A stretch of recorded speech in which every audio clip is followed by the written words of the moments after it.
This is our big story at 5. The good news, the state's chief medical officer says the next 2 weeks are crucial, but the plan seems to be working. As people look to stay safer at home, the government is also taking new measures today to try to slow the spread of the coronavirus. But first, let's start with an update on the numbers here in Wisconsin. There are now more than 1,200 confirmed cases. The governor saying the number will keep rising as more testing is done.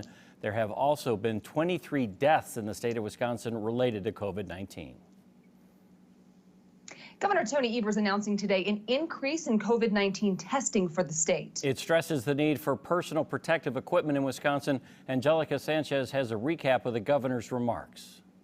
Wisconsin is competing not just with other states, but with the entire world to get these supplies. This is obviously a global crisis. Wisconsin is working around the clock to obtain personal protective equipment for those on the front lines of the coronavirus pandemic. We need much more. Governor Tony Evers reminded Wisconsinites of the donation and buyback program for essential supplies. We are headed into the worst of this, folks, and the need is only going to get greater. Some positive news is the state's expansion of lab testing. New partnerships were announced on Monday with Exact Sciences, Marshfield Clinic Health System, Promega, and UW Health.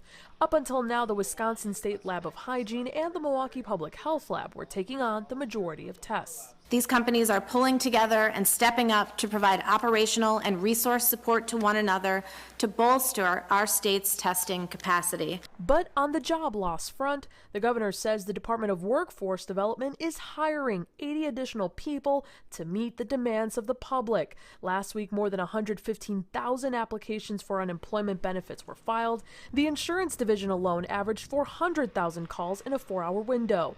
The governor is urging the state legislature to get rid of the 1-week waiting period before people can start receiving benefits. Stay the course, Wisconsin. The more we all stay safer at home, the sooner we can get through the worst of this.